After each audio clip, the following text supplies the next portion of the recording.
I watched my family enjoy Christmas dinner while I sat outside in the cold. I fed a shivering dog my only sandwich. Then I saw it. A diamond on his collar. I dialed the number on his collar. Out of nowhere, a black Mercedes arrived. The butler revealed the dog belonged to a disabled billionaire I nursed years ago. When he saw me, he did something that changed my Christmas night and my life. I'm glad to have you here. Follow my story until the end and comment the city you're watching from, so I can see how far my story has reached.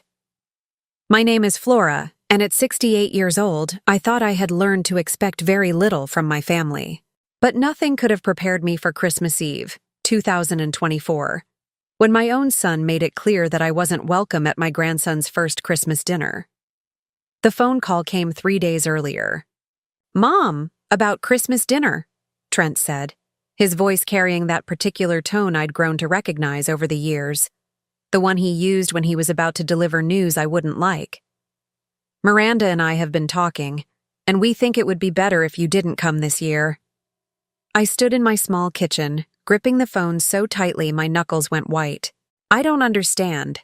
It's Christmas. It's little Tommy's first Christmas." "I know, Mom, but Miranda's parents are flying in from Connecticut, and her sister and brother-in-law are coming too. The dining room only seats 8 people comfortably and with the baby's high chair."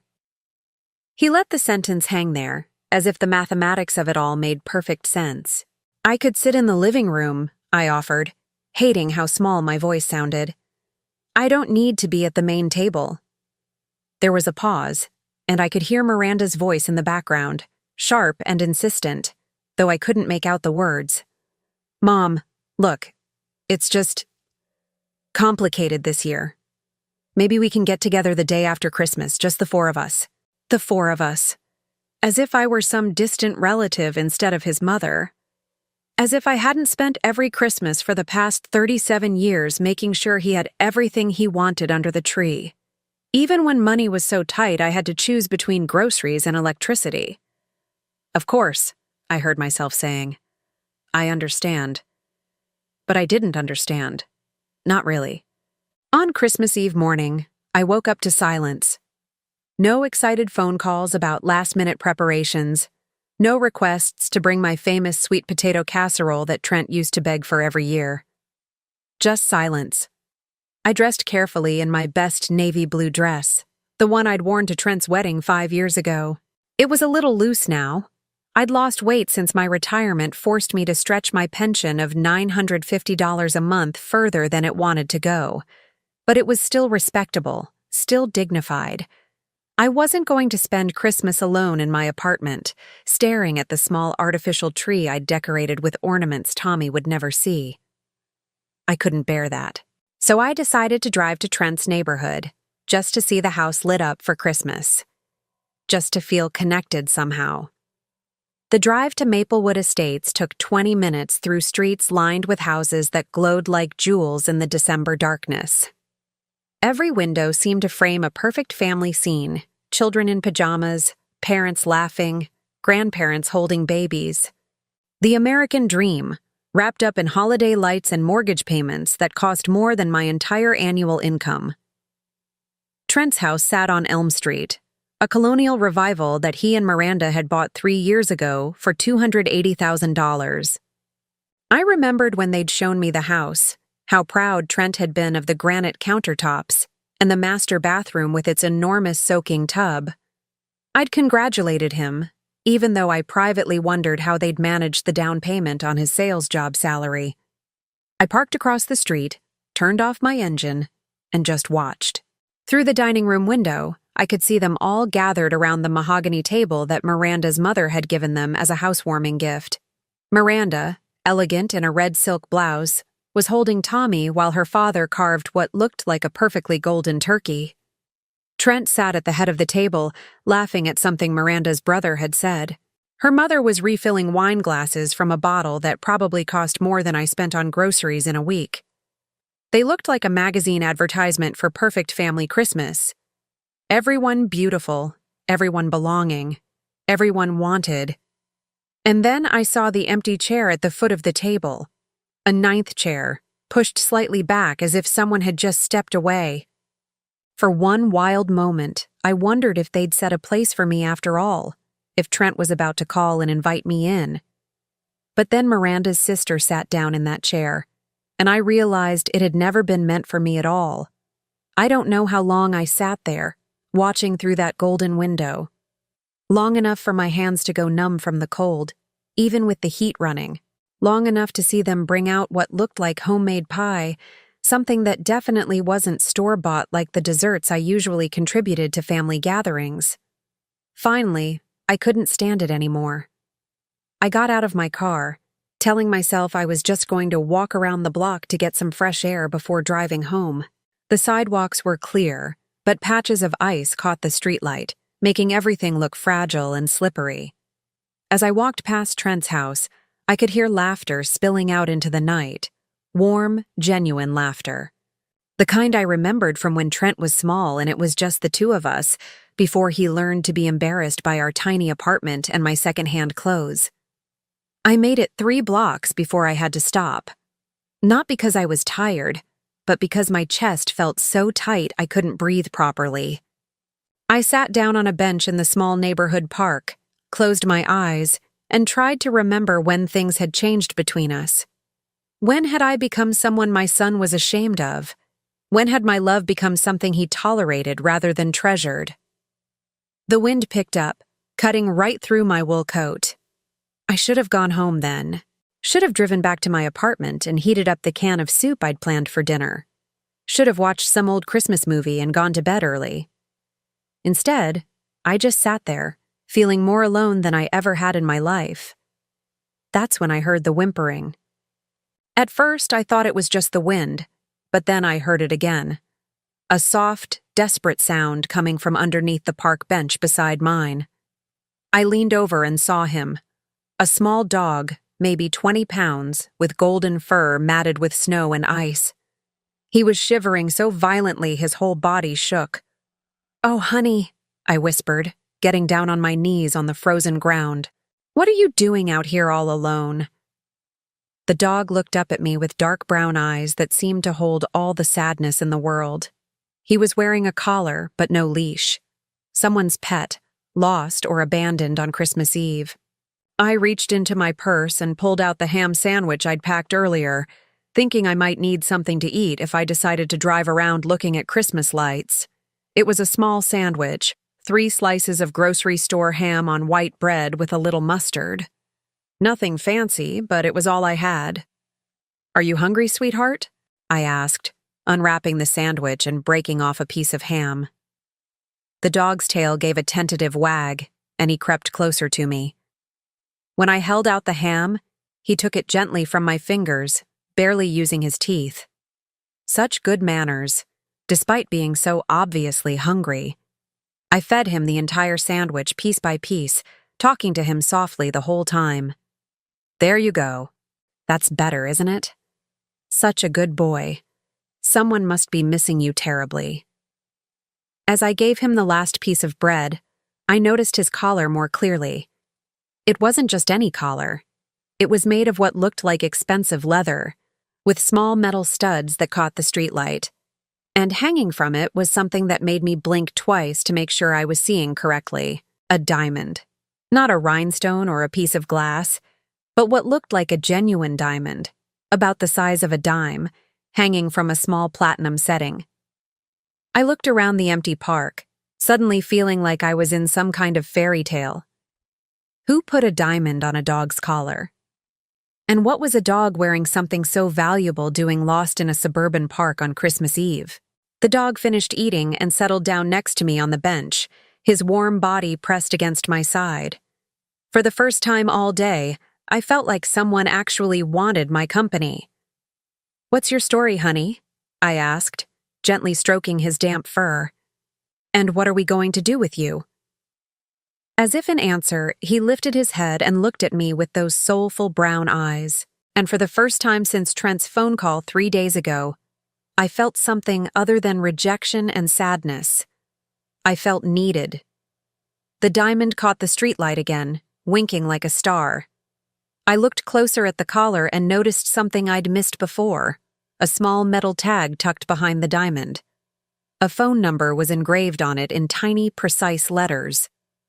My hands were shaking as I pulled out my phone, though I wasn't sure if it was from the cold or from something else entirely. Something that felt like hope, even though I couldn't explain why.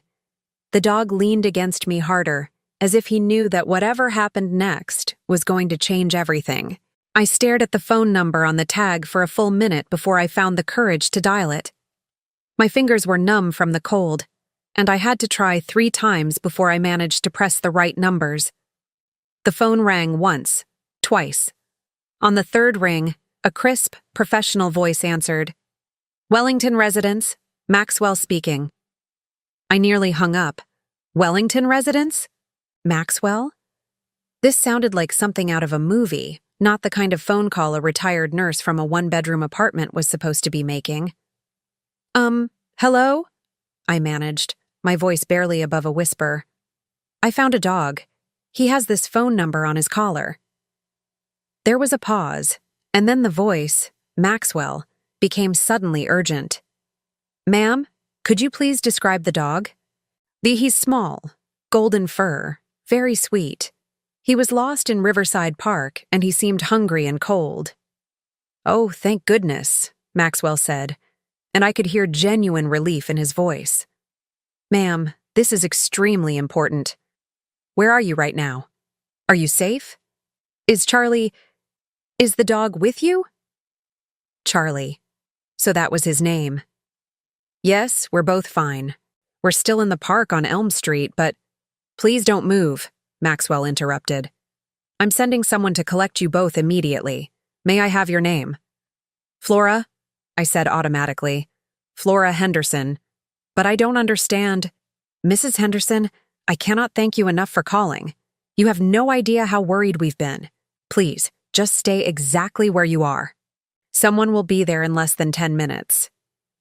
The line went dead, leaving me staring at my phone in confusion. I looked down at Charlie, who was now sitting calmly beside me as if none of this was strange at all. "What exactly have I gotten myself into, Charlie?" I asked him. He wagged his tail and licked my hand, which was somehow reassuring despite the bizarre circumstances. True to Maxwell's word, exactly 8 minutes later, a pair of headlights turned into the park. But it wasn't just any car. It was a black Mercedes sedan, the kind I'd only ever seen in movies or driving past me on the highway. It moved silently through the park entrance and came to a stop directly in front of my bench. The driver's door opened, and out stepped a man who looked like he'd walked out of a different century.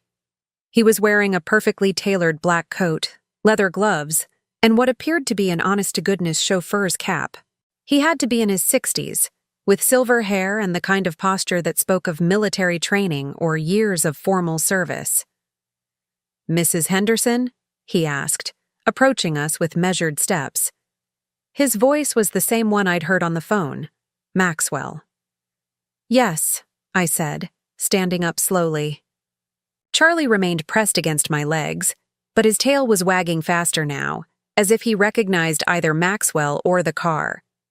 "Ma'am," Maxwell said, and then he did something that nearly knocked me over. He bowed, actually bowed, like I was royalty instead of an old woman in a worn coat sitting in a public park.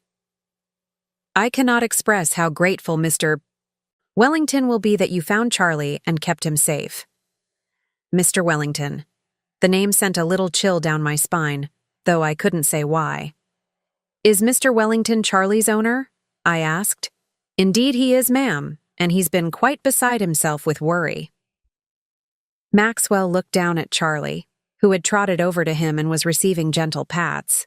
Charlie has never wandered off before. Mr. Wellington was afraid something terrible might have happened. I watched Maxwell's face carefully. There was something in his expression, something that suggested this was about more than just a lost pet. "How did Charlie get lost?" I asked. Maxwell's expression became carefully neutral. "There was an incident earlier this evening. Charlie was startled and ran off during his walk. We've had search teams looking for him for hours." Search teams for a dog.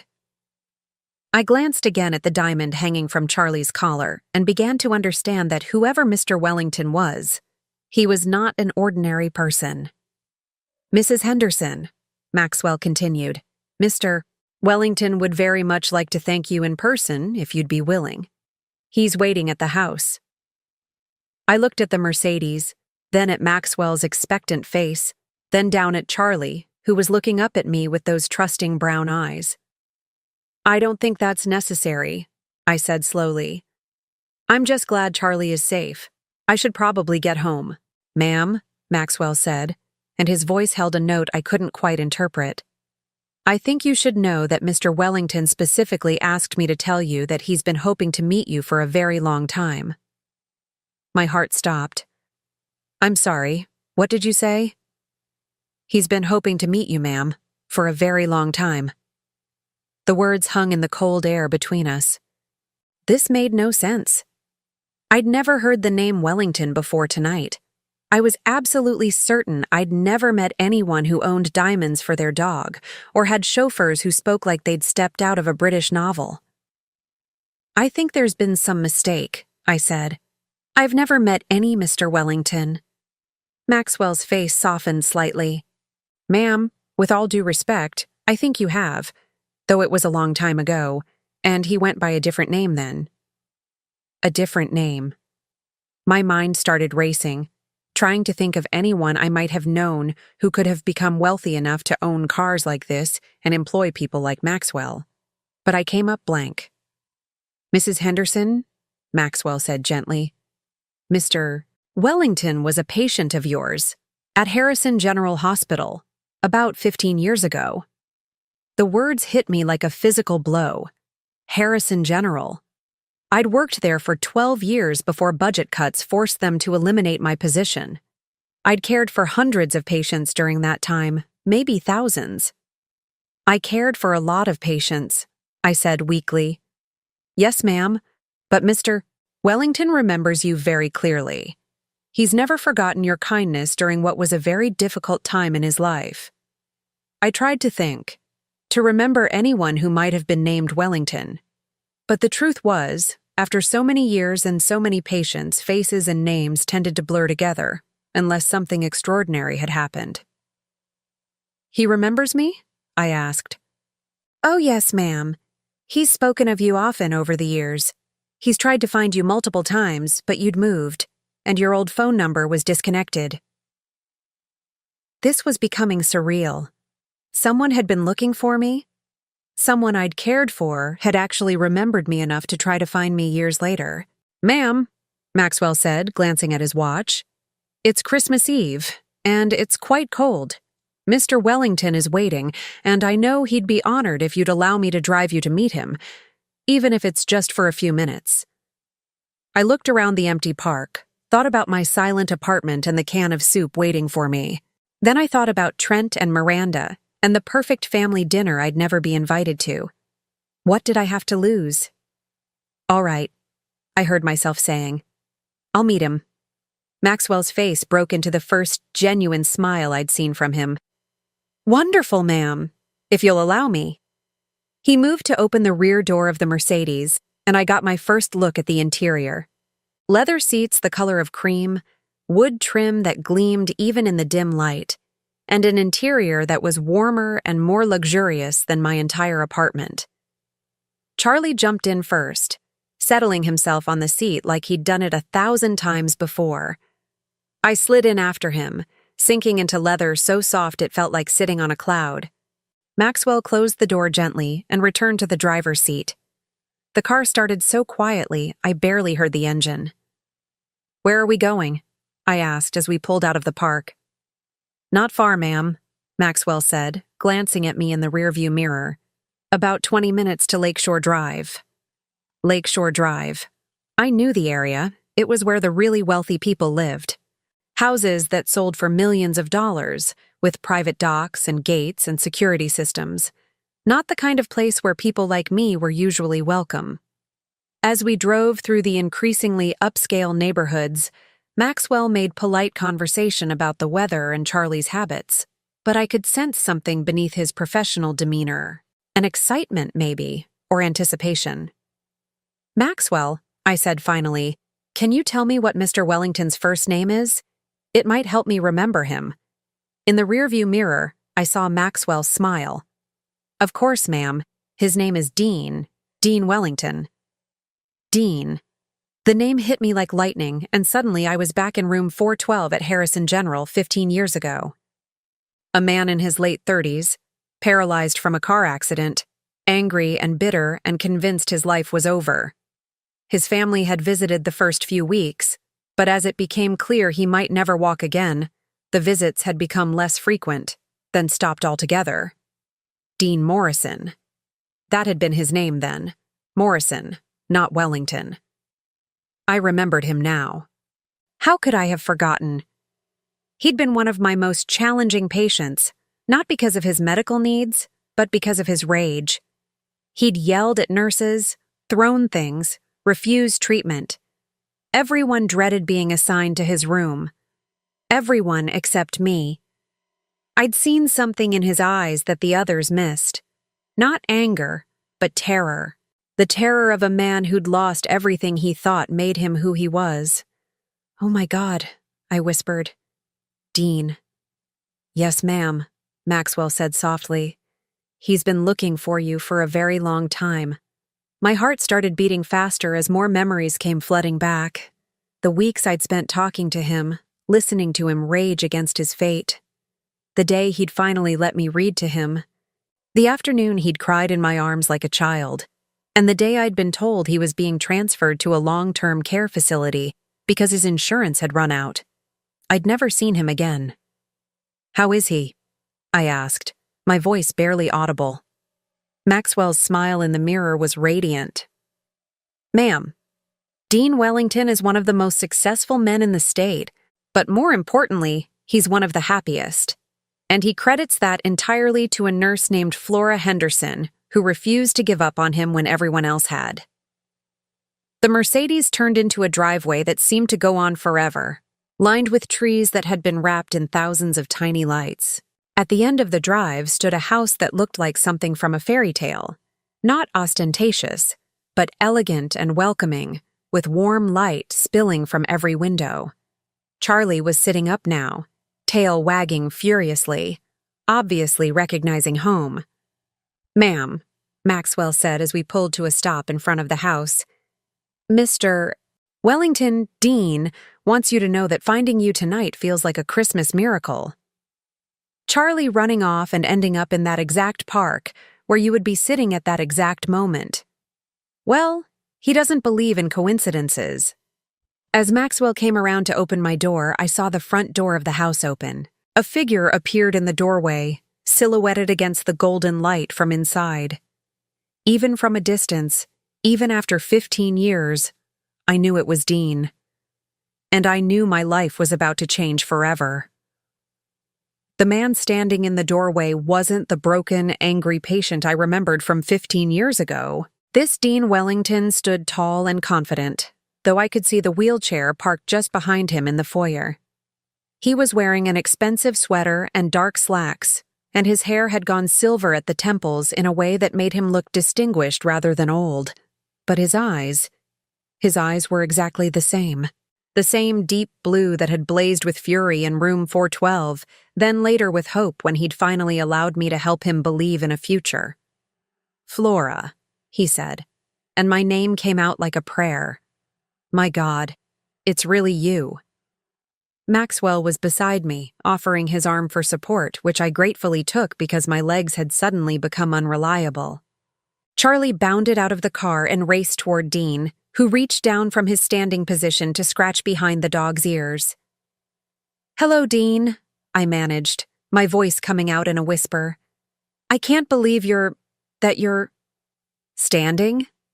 He smiled, that same crooked smile I remembered, though it was no longer bitter. It took 5 years of physical therapy, 3 experimental surgeries, and more determination than I knew I had. But you taught me that miracles were possible if I didn't give up. I felt tears starting to blur my vision. You were told you'd never walk again. I was told a lot of things. He stepped forward, moving slowly but steadily. The doctor said I'd never regain feeling below my waist. Insurance companies said I wasn't worth the investment in experimental treatments. My own family said I should accept my limitations and be grateful for what I had left. He stopped about 3 feet away from me, close enough that I could see the fine lines around his eyes, the evidence of years that had passed since our time at Harrison General. But there was one nurse who told me something different. She said that my body might be broken, but my spirit wasn't. And as long as my spirit was intact, anything was possible. Do you remember saying that, Flora? I did remember. It was during one of his darkest days, when he'd refused to eat or speak to anyone. I'd sat in that uncomfortable plastic chair beside his bed for 2 hours, talking to him about everything and nothing, until finally he'd looked at me and asked why I bothered with him when everyone else had given up. I remember, I whispered. That conversation changed my life, Dean said simply. Not just because of what you said, but because of how you said it, like you actually believed it, like you saw something in me that I couldn't see in myself. Maxwell cleared his throat gently. Perhaps we should move this conversation inside. It's quite cold, and Mrs. Henderson has had a long evening. Of course, Dean said, his face flushing with embarrassment. Flora, please come in. Let me make you some tea or coffee or whatever you'd like. The interior of the house was even more beautiful than the exterior. The foyer opened into a living room that managed to be both elegant and comfortable, with a fireplace crackling warmly and furniture that looked like it had been chosen for comfort rather than show.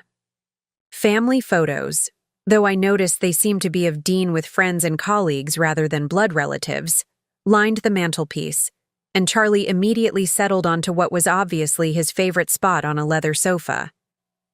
This is beautiful, I said, and I meant it. Despite the obvious wealth on display, there was something warm and inviting about the space. It felt like a home, not a showpiece. Thank you. I've tried to make it comfortable. After spending so many months in sterile hospital rooms, I wanted to surround myself with things that felt alive and welcoming. He gestured toward a pair of chairs near the fireplace. Please sit. Let me get you something warm to drink. As I settled into a chair that was probably worth more than my monthly pension, I watched Dean move around the kitchen area that was visible from the living room.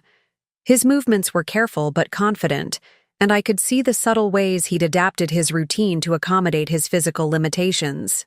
The counters were slightly lower than standard and everything was within easy reach. You know, I said as he prepared what smelled like expensive coffee, I've wondered about you over the years. After you were transferred, I tried to find out what happened to you, but patient privacy laws. I know, he said, carrying a tray with coffee and what looked like homemade cookies. I tried to find you too. When I was finally ready to leave that facility and start rebuilding my life, you were the first person I wanted to thank. But you'd left Harrison General, and no one could tell me where you'd gone. He settled into the chair across from me, and I noticed he moved with the practiced ease of someone who'd learned to navigate the world differently but successfully. I hired private investigators, he continued. But Flora Henderson is a common enough name, and I didn't have much to go on. I knew you lived somewhere in the metropolitan area, but that was it. You hired investigators to find me? I asked, shocked. Flora, you saved my life. Not in a medical sense. Other nurses could have administered my medications and monitored my vitals. You saved my life by refusing to let me disappear into despair. He leaned forward, his eyes intense. Do you have any idea what it meant to have someone sit with me during those panic attacks? To have someone read to me when I couldn't concentrate enough to read myself? To have someone believe I was worth fighting for when my own family had written me off? I felt my cheeks burning. I was just doing my job. No, Dean said firmly. You were doing far more than your job. I remember the night shift supervisor telling you that you didn't need to spend so much time in my room, that there were other patients who needed attention, and you told her that every patient deserved to feel like they mattered. The memory came flooding back, Supervisor Jenkins, who'd always been more concerned with efficiency than compassion, questioning my excessive time spent with difficult patients. I also remember, Dean continued, the day you brought in your own books because the hospital library didn't have anything I wanted to read, and the afternoon you stayed 3 hours past your shift because I was having that breakdown about the anniversary of my accident. I had forgotten about the books, but as soon as he mentioned it, I could see them clearly. My personal copies of adventure novels and biographies that I'd thought might interest him. You spent your own money on my care, Dean said quietly. Those books, the special pillow you bought because the hospital ones hurt my neck, the magazines you'd pick up on your way to work. You never asked to be reimbursed. They were small things, I protested. Small things that added up to the difference between giving up and holding on. Dean reached into his pocket and pulled out a small, worn paperback book. I still have this. The biography of Franklin Roosevelt that you gave me when I was angry about being in a wheelchair. Do you remember what you wrote in the front cover? I shook my head, but he opened the book and read in a voice thick with emotion. Dear Dean, FDR changed the world from a wheelchair. Your accident doesn't define your limits. Your courage does. With admiration and hope, Flora. My hands flew to my mouth. I had completely forgotten writing that inscription. I read that book 17 times, Dean said. And every time I wanted to quit physical therapy or give up on the experimental treatments, I read your note again. We sat in silence for a moment, the fire crackling softly in the background. Charlie had fallen asleep on his sofa, snoring gently. Dean, I said finally, what happened to your family? I remember them visiting in the beginning. His expression darkened slightly. They visited less and less, as it became clear I wasn't going to make a quick recovery. My parents felt I was becoming too much of a burden, especially when it looked like I'd need long-term care. My sister was busy with her own family, my fiancé. He paused. Well, she decided that a paralyzed man wasn't what she'd signed up for. I'm so sorry. Don't be. It was the best thing that could have happened to me, though I couldn't see it at the time. It forced me to figure out who I really was when everything external was stripped away. He smiled. And it made me appreciate the people who stayed, like you. But I didn't stay, I said. I was reassigned when you were transferred. You stayed in your heart, Dean said simply. You gave me something to hold on to when I had nothing else. And when I finally got back on my feet, literally, I made myself a promise that I would find you and thank you properly. He gestured around the beautiful room. Everything I built, every success I've had, it all started with the foundation you helped me lay in that hospital room. The belief that I was worth fighting for. What did you build? I asked, curious about how the broken man I'd known had become someone who lived in a house like this. Technology, he said. After I left the rehabilitation facility, I used the settlement money from my accident to start a software company. It turns out that being forced to think differently about how to navigate the world gave me insights into creating more intuitive, accessible technology. He smiled with obvious pride. Wellington Technologies now employs over 2,000 people and develops accessibility software for major corporations. We've made technology more usable for people with disabilities, and in doing so, we've made it better for everyone. I stared at him, trying to reconcile this successful businessman with the bitter, broken patient I'd once known. But more than that, Dean continued, I've tried to pay forward what you gave me. Wellington Technologies has an employee assistance program that helps workers through medical crises. We partner with hospitals to provide funding for patients whose insurance runs out. And we have a foundation that grants scholarships to children of single mothers who are working in healthcare. The last part made my breath catch. Children of single mothers in healthcare? Like the children of nurses who work extra shifts and sacrifice their own comfort to take care of other people's families. His eyes found mine and held them. I know you raised a son on your own, Flora. I know you worked double shifts to make ends meet. I know you gave everything you had to take care of everyone else. My vision blurred with tears. How do you know that? Because I hired investigators to find you, remember? I learned about your life, your sacrifices, your dedication to your patients, even when it meant personal hardship. His voice grew soft. I learned that you'd never married again after your husband died, that you'd worked 3 jobs while putting yourself through nursing school, that you'd never missed a day of work even when you were sick because you couldn't afford to lose the pay. I felt exposed, vulnerable, like he could see right through to all the struggles I'd tried so hard to keep hidden. I also learned, Dean said gently, that you'd been forced into early retirement when Harrison General downsized, and that you've been living on a pension that barely covers your expenses. The shame hit me like a physical blow. Here I was, sitting in this beautiful house with a man who'd built an empire, and he knew exactly how small and insignificant my life had become. Flora, Dean said, and his voice made me look up. I didn't have you investigated to judge you. I had you investigated because I wanted to help you the way you helped me. I've been waiting 15 years for the chance to give back what you gave me. I don't understand. Dean smiled, and it was the same smile I remembered from the day he'd first walked with his physical therapist. Pure joy mixed with determination. Flora Henderson, I would like to offer you a job. I stared at Dean in complete shock. A job? Not just any job, he said, leaning forward with excitement. Director of Patient Advocacy for the Wellington Foundation. You'd be in charge of our hospital partnership program, making sure that patients who can't afford long-term care don't fall through the cracks the way I almost did. My mouth opened and closed without any sound coming out. Director of Patient Advocacy. The title alone sounded more important than anything I'd ever dreamed of. Dean, I don't understand. I'm 68 years old. I've been retired for 6 years. I'm not qualified for something like that. Flora, Dean said, his voice gentle but firm. You're the most qualified person I know. You have 40 years of nursing experience. You understand the healthcare system from the ground up, and most importantly, you have the heart for it. You see people as human beings, not as medical conditions or insurance claims. I shook my head, overwhelmed. But I don't have a college degree in administration or business or... I don't care about degrees, Dean interrupted. I care about character. I care about someone who will fight for patients the way you fought for me.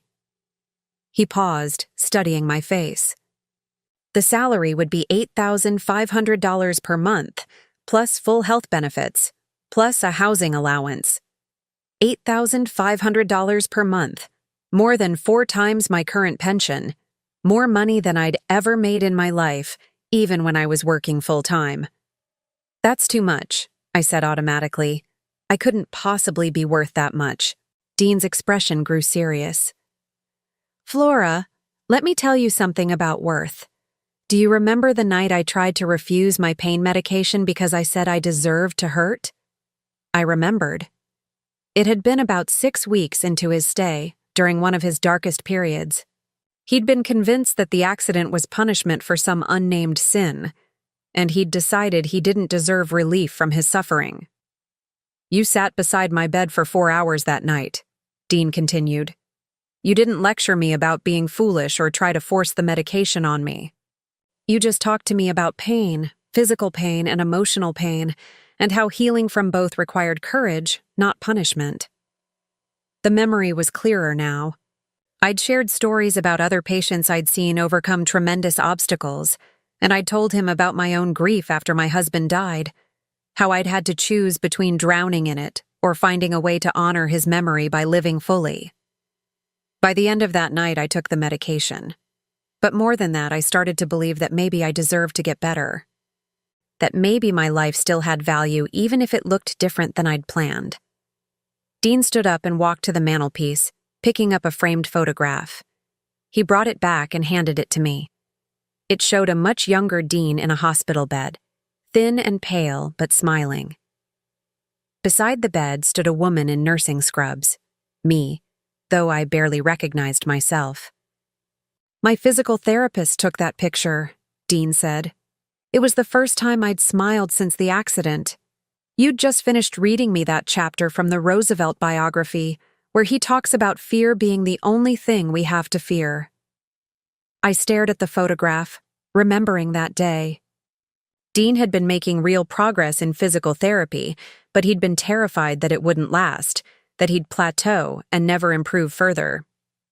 I keep that picture on my mantle because it reminds me of the moment my real recovery began, Dean said.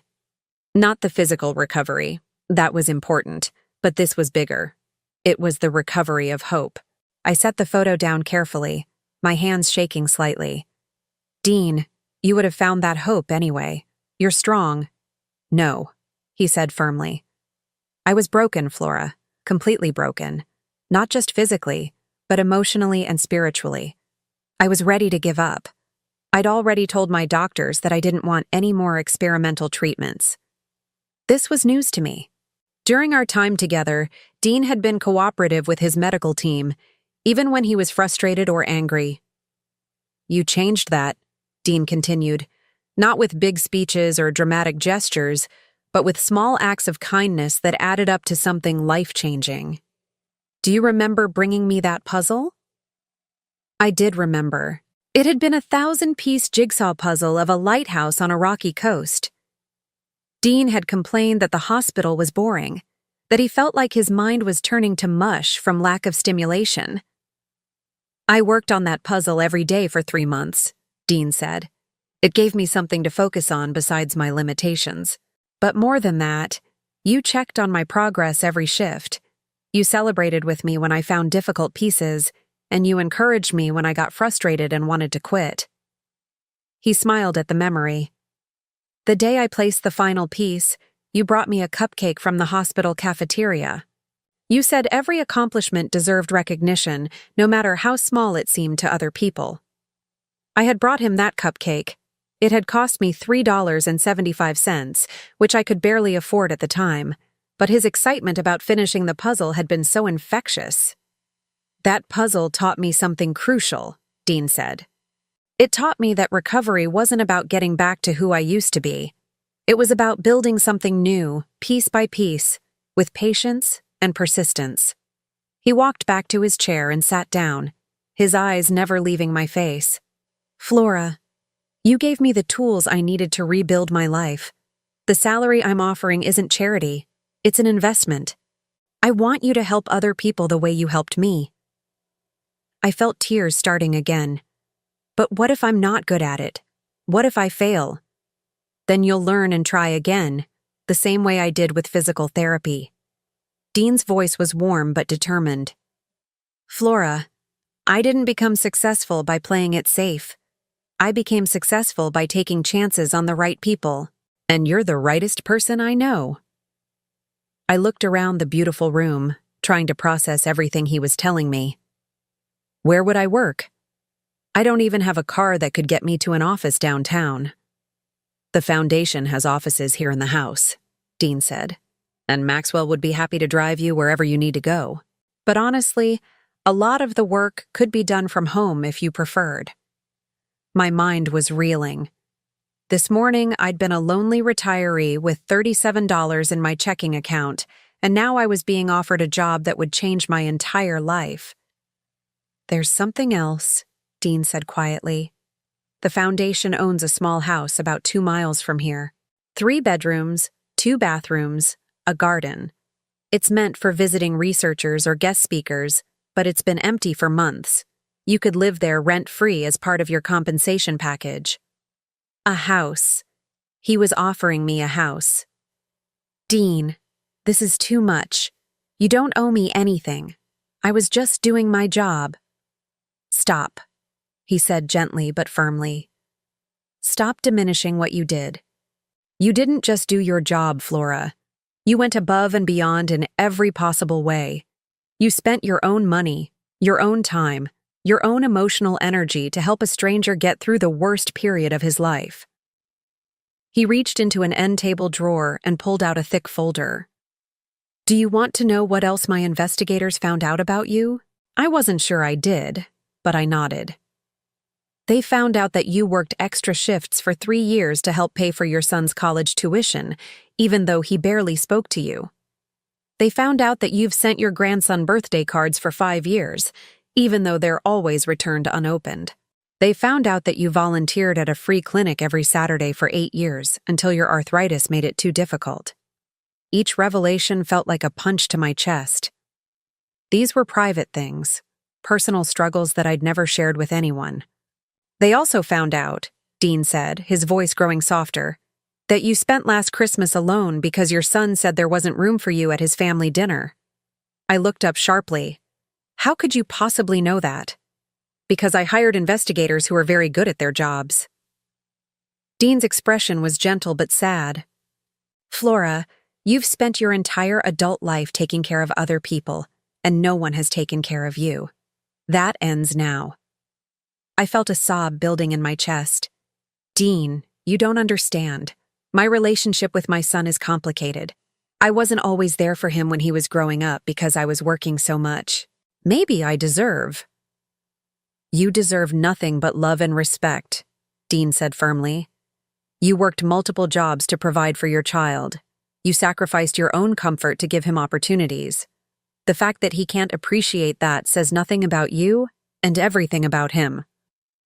The sob escaped despite my best efforts to contain it.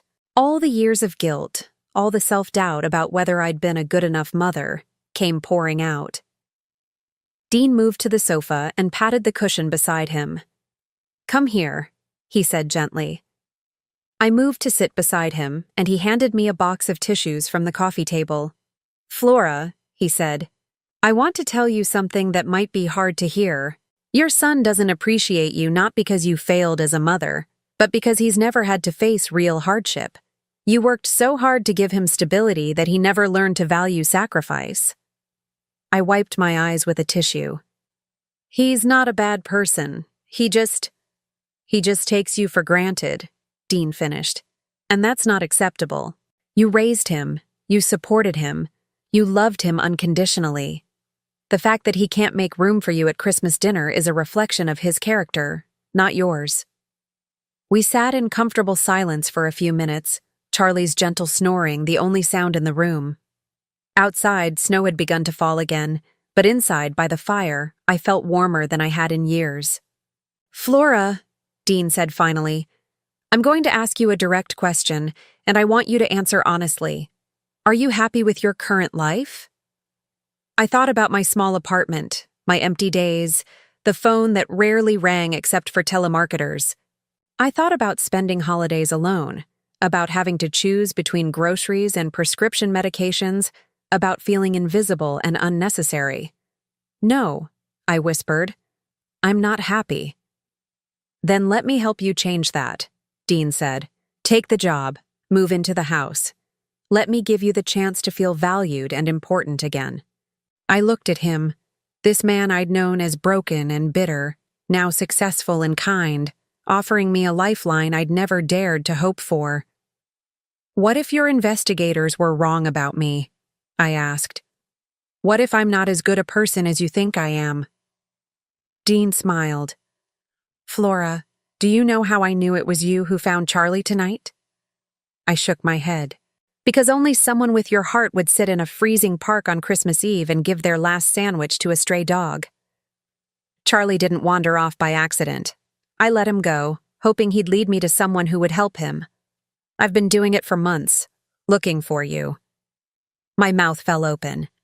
You've been using Charlie to find me? I knew you lived somewhere in this area, and I knew that if our paths crossed, you'd be the kind of person who would help a lost animal. Dean's eyes twinkled with mischief. I just didn't expect him to find you on Christmas Eve. That really was a miracle. I stared at him in amazement. You're telling me this whole thing was a setup? Not a setup, a hope. A hope that the woman who saved my life 15 years ago would still be the kind of person who would save a stranger's dog on the coldest night of the year. He reached over and took my hand, and I was right. For the first time in years, I felt something I'd almost forgotten, the feeling of being truly wanted, Truly valued. Truly seen. Yes, I said, my voice stronger than it had been all evening. Yes, I'll take the job. Dean's face broke into a grin that could have powered the whole house. Welcome to the Wellington Foundation, Director Henderson.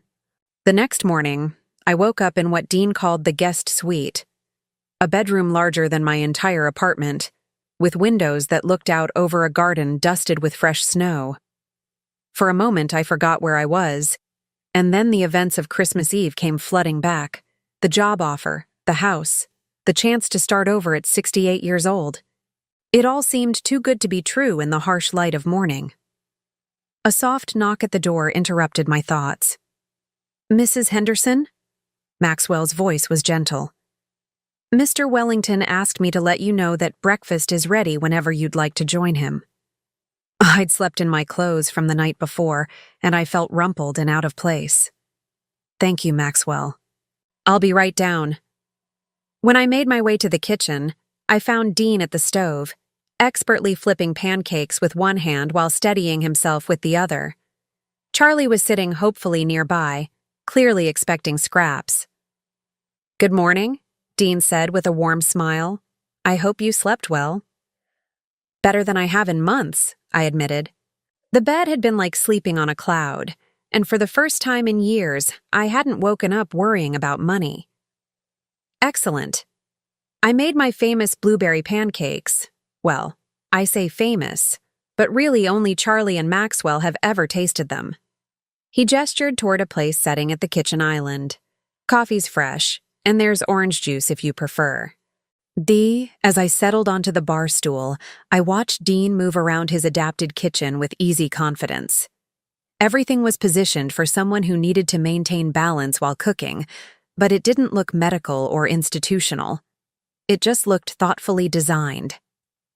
Dean, I said as he placed a stack of perfect golden pancakes in front of me.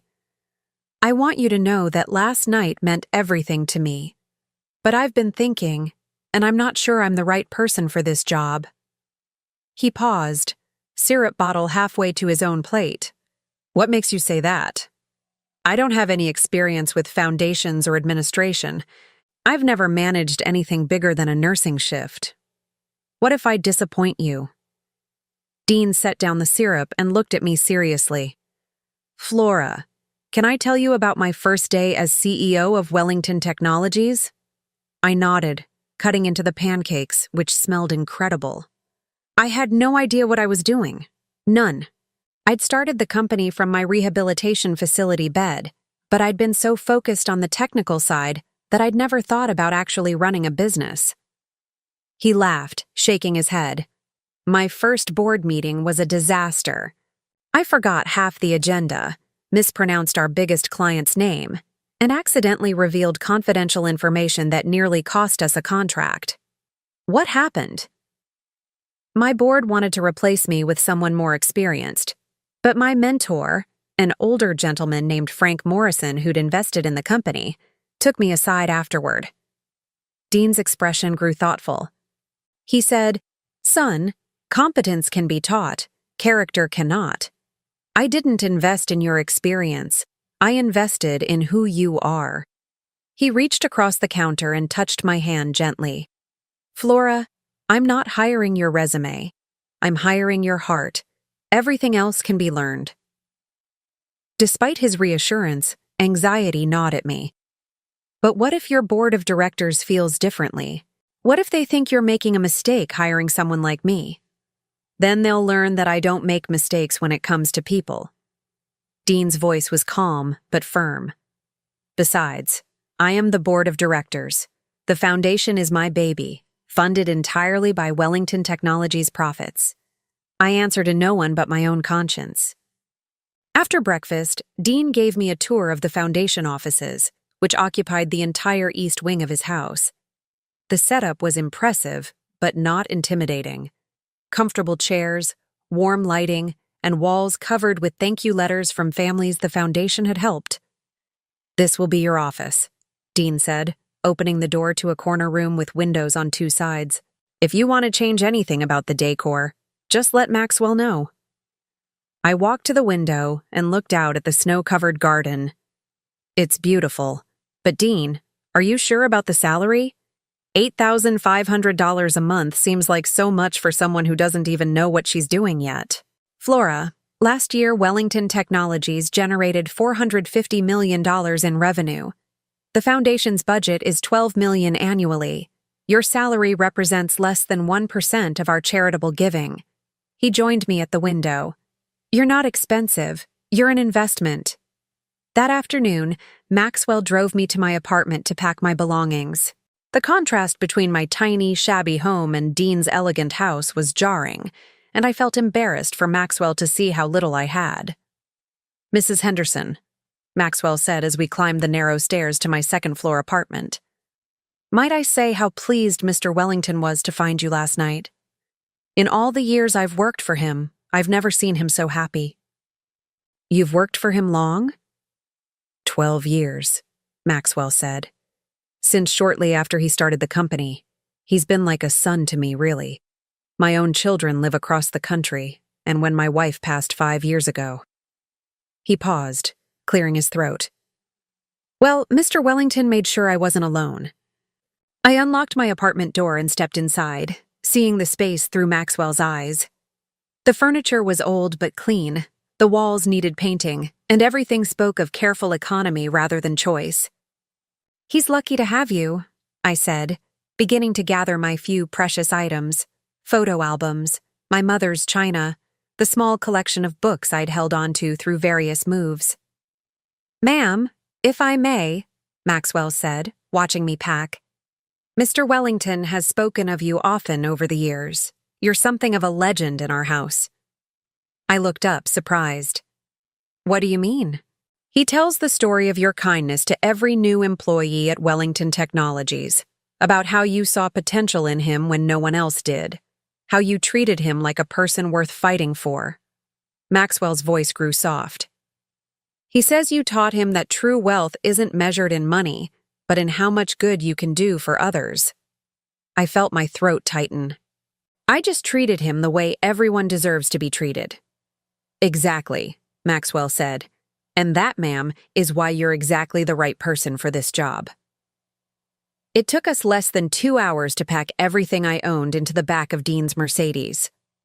As Maxwell loaded the last box, I took one final look around the apartment that had been my home for 6 years. When I gave my keys to the landlord and told him I wouldn't be renewing my lease, his only response was to grunt and make a note in his ledger.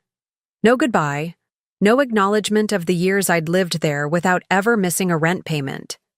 The house Dean had offered me was everything he'd promised and more. Built in the 1920s, it had hardwood floors, built-in bookshelves, and a kitchen with windows that looked out over a small but well-maintained garden. There was even a reading nook with a window seat where I could imagine spending quiet afternoons. "The foundation pays for utilities and maintenance," Dean explained as he showed me around. "All you need to worry about is making it feel like home." That evening, as I unpacked my meager belongings in my new spacious bedroom, my phone rang. The caller ID showed Trent's number, and for a moment I considered not answering. But old habits die hard. "Hello, Trent?" "Mom? I just drove by your apartment and there's a for rent sign in the window. Where are you?" His voice carried a note of panic that I hadn't heard since he was a child. I realized he must have come by to deliver whatever token gesture of Christmas cheer he'd felt obligated to provide. "I moved," I said simply. "Moved? Where? Why didn't you tell me?" I looked around my beautiful new bedroom, with its view of snow-covered trees and its sense of peace and security. "I didn't think you'd be interested." "Of course I'm interested. You're my mother. Where are you living? Do you need help with the rent?" The irony of his sudden concern would have been amusing if it weren't so painful. 24 hours ago, I'd been alone and unwanted. Now that I was no longer available to be taken for granted, I'd suddenly become worthy of his attention. "I don't need help, Trent. I'm fine." "But Mom, you can't afford to live anywhere decent on your pension. What kind of place were you able to rent?" Through the phone, I could hear Miranda's voice in the background, sharp with curiosity. I could picture them in their perfect house, suddenly realizing they'd lost track of their reliable backup plan, the mother who could always be counted on to be available when needed. Actually, Trent, I got a job. A very good job. And the position comes with housing. A job? Mom, you're 68 years old. What kind of job? Director of Patient Advocacy for the Wellington Foundation. The silence that followed was so complete, I wondered if the call had been dropped. Mom, Trent said finally, his voice careful. That sounds like a big title. Are you sure this is legitimate? There are a lot of scams targeting seniors. I felt a familiar flash of anger. Even now, even when I was telling him about the most wonderful thing that had happened to me in years, his first instinct was to doubt me. It's legitimate, Trent. The foundation is run by someone I used to care for when I was a nurse. He remembered me and offered me the position. Well, how much does it pay? Because if this person is taking advantage of you, I almost told him, almost shared the incredible salary that would change everything about my life. But something stopped me. Maybe the memory of Christmas Eve, sitting alone in that park while he enjoyed his perfect family dinner. It pays enough, I said instead. More than enough.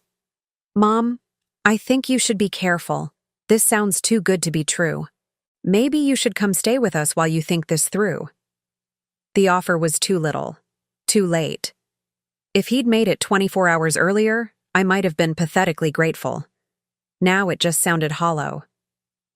Thank you. But I'm very happy where I am.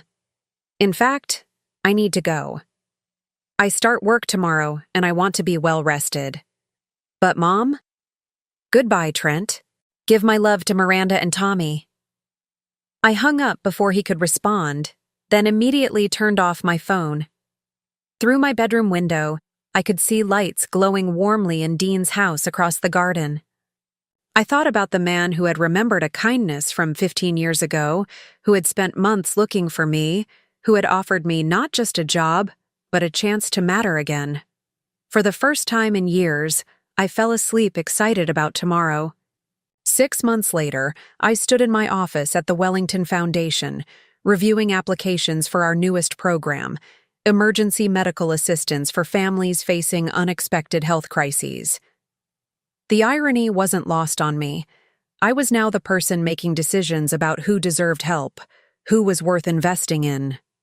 The work was everything Dean had promised it would be: challenging, meaningful, and deeply rewarding. In my first month alone, we'd helped 12 families avoid bankruptcy due to medical bills, funded experimental treatments for 3 patients whose insurance had given up on them, and established partnerships with 4 regional hospitals to ensure no patient would be discharged without adequate support. I'd also discovered I had a talent for administration that surprised everyone, including myself.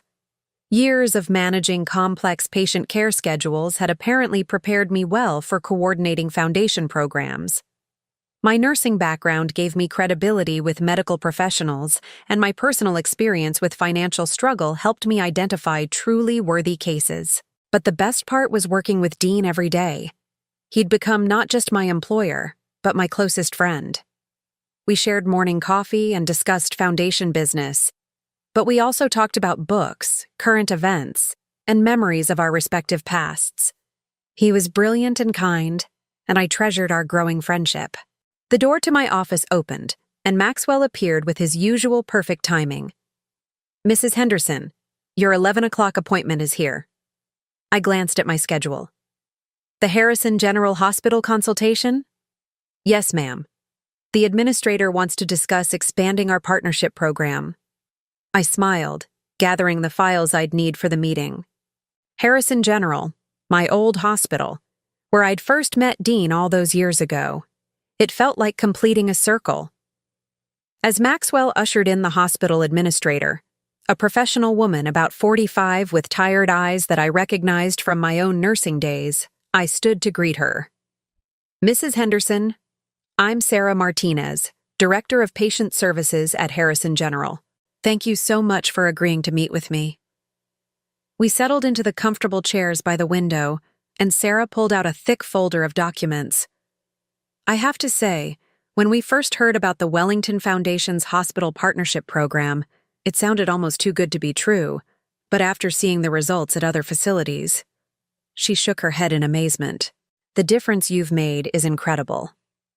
Over the past 6 months, the foundation had placed patient advocates in 8 regional hospitals. These advocates, many of them retired nurses like myself, worked directly with families to navigate insurance complications, find resources for continued care, and ensure that no patient fell through the cracks due to bureaucratic complications. The program has been very successful, I agreed. But it only works when hospital administration is fully committed to the partnership. Oh, we're committed, Sarah said quickly. We've seen too many families destroyed by medical debt, too many patients given up on because their insurance ran out. What you're offering, it's exactly what healthcare should be.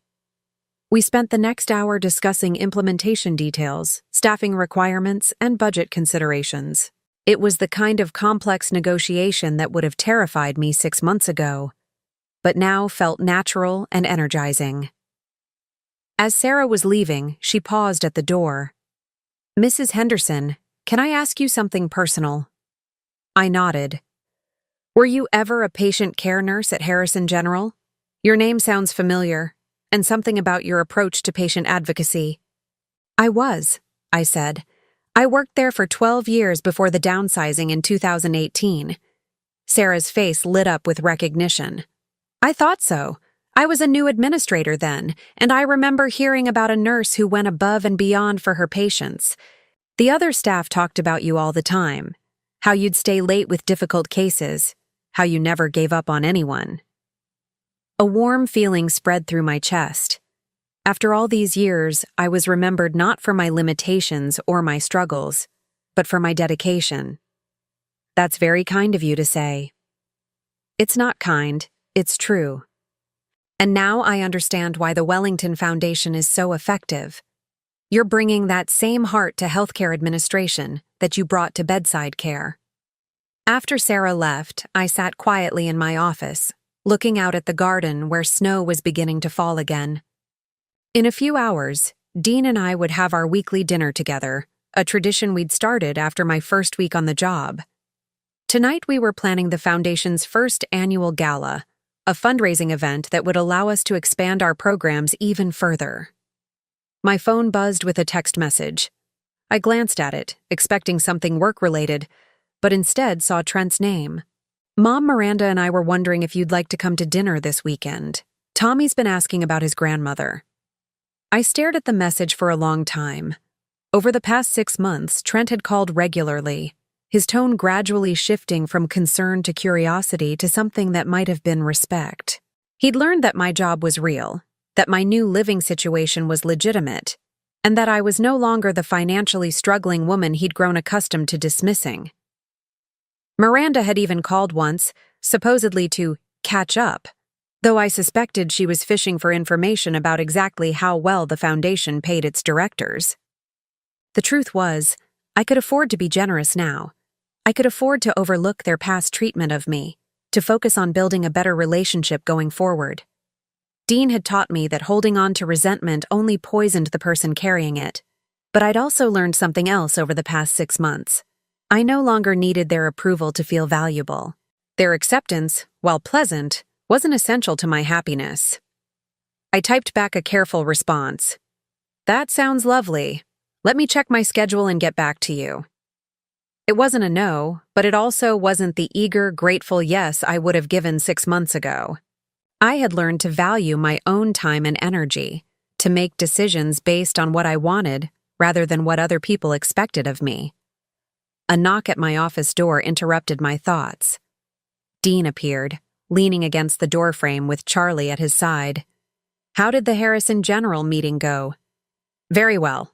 They're enthusiastic about the partnership. I gestured to the chair across from my desk. Sarah Martinez remembered me from when I worked there. She said the staff used to talk about my patient care. Dean's face broke into a proud smile. Of course they did. You were probably the best nurse they ever had. I don't know about that. I do. Dean settled into the chair, and Charlie immediately went to his favorite spot under the window. Flora, there's something I've been wanting to discuss with you. His tone was more serious than usual, and I felt a flutter of anxiety. What is it? The foundation has grown faster than I ever imagined it would. In 6 months, we've expanded from a small local charity to a regional organization with real impact. He leaned forward, his expression earnest. But to take the next step, to become a truly national foundation, we need to restructure. My heart sank. Was he letting me go? Had I somehow failed to meet his expectations?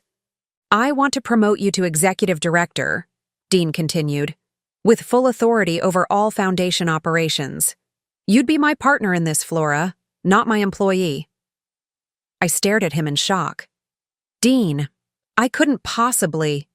Yes, you could. You've proven yourself over and over again. You understand the work better than anyone. You have the trust of our hospital partners. And most importantly, you care about our mission as much as I do. But the board of directors will do whatever I recommend, because I own the foundation. Dean's smile was mischievous. Besides, I've been thinking about stepping back from day-to-day operations. I'd like to travel, maybe write a book about overcoming adversity. But I can only do that if I know the foundation is in the hands of someone who shares my values. The magnitude of what he was offering hit me like a wave. Executive director of a national foundation. The chance to help thousands of families instead of dozens. The opportunity to transform healthcare advocacy on a scale I'd never imagined. The salary would be $12,000 per month, Dean added casually, plus benefits and a car allowance. Oh, and the foundation would buy the house you're living in and deed it to you outright. $12,000 per month. The house would be mine. At 68, I was being offered financial security beyond my wildest dreams, along with work that gave my life profound meaning. Dean, I said, my voice thick with emotion, why are you doing this? You've already given me so much. He was quiet for a moment, looking out at the garden where snow continued to fall softly. Because 15 years ago, a nurse sat beside my hospital bed and convinced me that my life still had value. She saw something in me that I couldn't see in myself, and she refused to give up on me. He turned back to me, his eyes bright with unshed tears. Now I see something in you that maybe you can't see in yourself yet. You're not just someone who helps people, Flora. You're someone who changes lives. And I think it's time the world benefited from that gift on a much larger scale.